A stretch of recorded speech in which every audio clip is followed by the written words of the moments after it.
जैसे ही मैंने मांगने वाले को झट से कुछ पैसे निकाल कर दिया ही था कि पांडे जी ने फौरन कहा, ये फ्रॉड लोग होते हैं, इन्हें जरा देखभाल कर देना चाहिए। ये लोग हमारी अच्छाई का फायदा उठाते हैं और हमें ठगते हैं। पांडे जी की बातों को सुनकर मैंने कहा, आपने बिल्कुल सही फरमाया। पहले मैं भी ऐसा ही करता था, लेकिन एक वाक़ये ने मेरी दुनिया ही पलट कर रख दिया।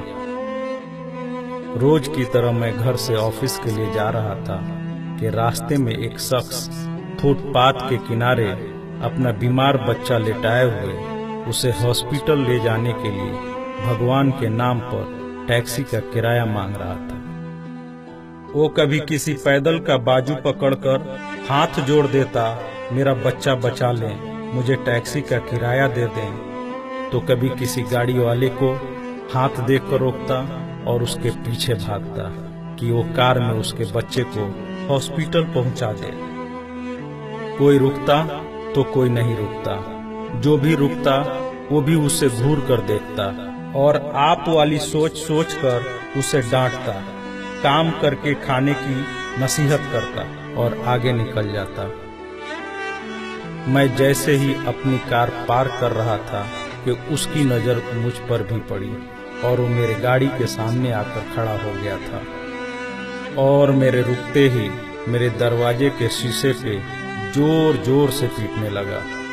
जैसे ही मैंने गिलास नीचे किया, उसने मेरा हाथ पकड़ लिया और कहने लगा, भाईजान, खुदा के लिए मेरे बच्चे की जिंदगी बचा लें, उसे सख्त बुखार है, आप नीचे उतरकर उसको देख तो लें तो आपको यकीन आ जाएगा, आप देंगे तो शायद किसी और को भी एतबार आ जाए।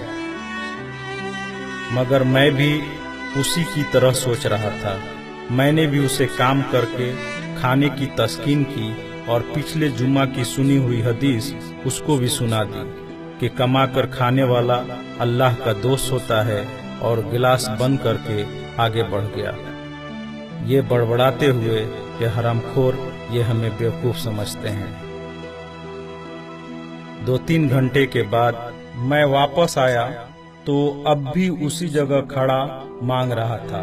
बच्चे को अब वो सड़क के किनारे ले आया था और उसके चेहरे से कपड़ा भी उठा रखा था और वो दहाड़ मार मार कर रो रहा था। अब वो अपने बच्चे के कफन और दफन के लिए मांग रहा था। मैं गाड़ी रोककर नीचे उतरा और मैयत की तरफ देखा। फूल की तरह मासूम बच्चा जिंदगी का बाजी हार गया था। मेरे रोंगटे खड़े हो गए। मैंने जेब में जो कुछ भी था जेब से निकालकर बेगर देखे उसके तरफ फेंका। उससे पहले कि उसका बाप मुझे देखे, मैं उस तेजी से वहां से निकला मानो दुनिया की सारी बलाएं मेरे पीछे लग गई हों। मैं ऑफिस पहुंचा तो मेरा बुरा हाल था, ऐसा कि जैसे मुझे बुखार जकड़ने लगा हो। मेरा काम में मन नहीं लग रहा था। मैंने उस दिन की सारी मीटिंग को कैंसिल कर दिया। मैं भी उसी बच्चे की तरह एड़िया रगड़ रगड़ कर मरना चाहता था। 2-3 दिन के बाद बुखार को तो आराम आ गया, लेकिन मैं जहनी मरीज बन गया था। मुझे लगता था कि मेरी उसी सोच से वो बच्चा मर गया। कुछ दिन गुजरे, मैं ऑफिस में स्टाफ से बात कर रहा था।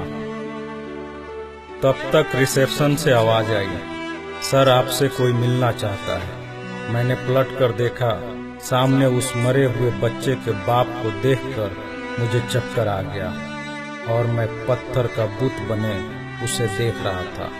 तभी उसने अपने जेब में हाथ डालकर कुछ पैसे निकाले और मेरा शुक्रिया अदा करके कहने लगा कि आपके पैसे बड़ी बरकत वाले थे।